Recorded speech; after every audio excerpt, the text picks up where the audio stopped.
this is my long-term review of the Darche 270 Eclipse awning. I'll show you.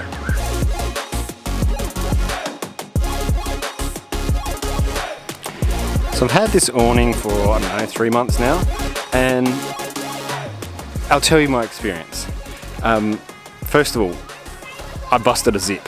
So the zip I busted was the one that goes with the wall up here, and there's this one that you can see along here, and it's just the zipper. Basically, it just crumbled one day in my hands, fell off, and I can no longer attach that wall.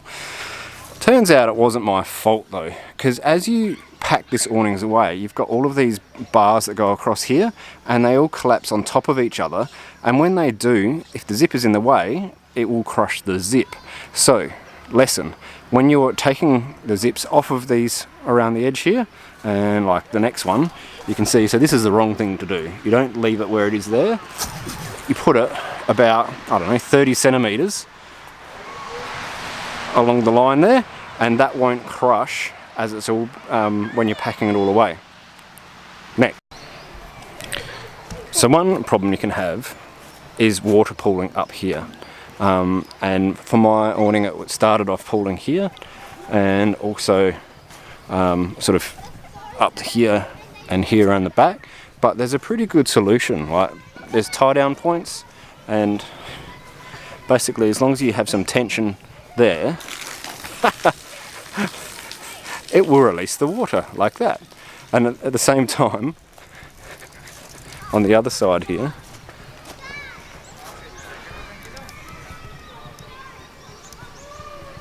and the way you set the awning up, which I think is best, is you try and make the high side over near the, well for me, the driver's door, or the front door, and then make the low side the back, and that gets all the water away from your camp. What else? Yes, there is a bit of a secret to packing this thing up. And I know in my previous video I said it's like a 2-minute job. It's a little bit longer. Let me show you. Alright, it's time to pack up. I know the awning's wet and it's raining, but my camera's alright. I'm going to show you how to pack it up. I'm going to have to open it up when I get home and dry it all out again. But this is the procedure, because you really need to know this. So first we move the zips into like the middle position. Now undo the cords around the back, and this will all fold in on each other. You always do fold the front rafters in first, and then the back ones in second, and then there's an order how the rafters go, because they need to sort of fold up on top of each other. Show you.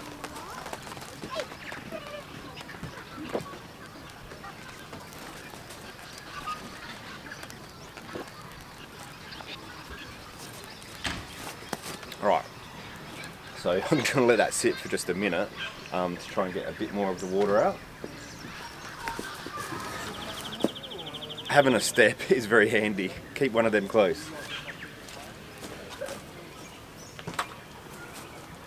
Alright, now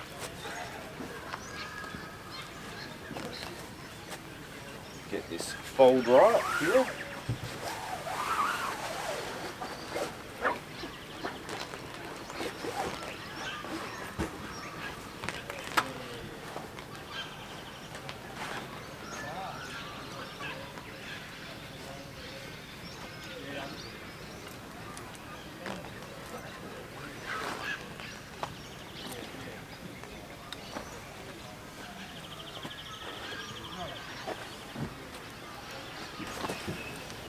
So we're left with 2 folds here. If we just roll them up, this will be so big on here, the bag won't fit over the top. So you kind of do them independently and have it so it's part of the materials here and part of it's on top. So, like this.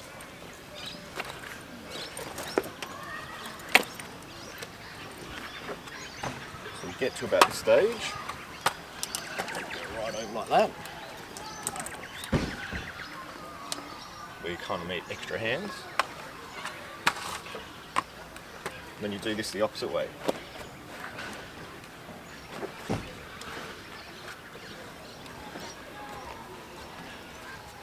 So that's kind of evened out this bulk of the canvas. If you just roll it all up and just flop it on, you'll never ever get the bag on.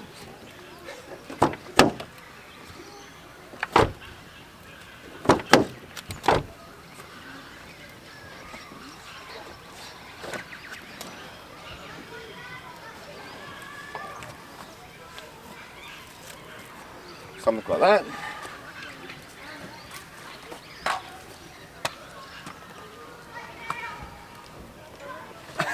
Did I mention, get the top Velcro straps out before you fold it up? Learn from my mistakes. Alright.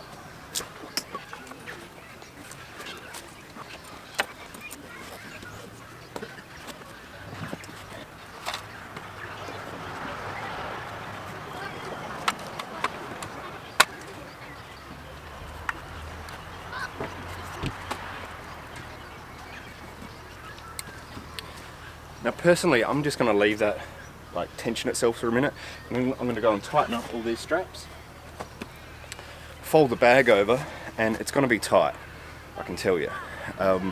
So I usually wait for the sun to come out, warm the bag up a bit, get it to stretch, and then zip the bag up. Now you've got the option with the poles. So these are the extra poles. I think there's about 6 in total, 3 on the awning and in the rafters, and the other 3 are in this bag.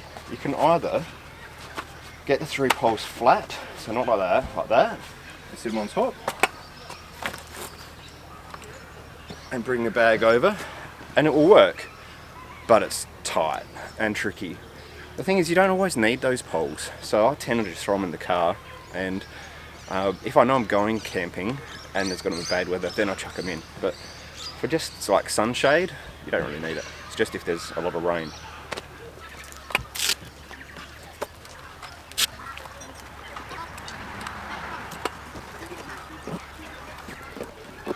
My hands are freezing. Alright, I'm not going to keep the camera rolling while I zip it up, but this will take me about 5 minutes just to zip it along the bottom, because it is tight and the PVC cover is cold. If it's warm, it's heaps easier. It is possible, my hands are so cold. So you're just going to have to trust me that it does zip up, but it's just tricky. And you won't hear my squealing either.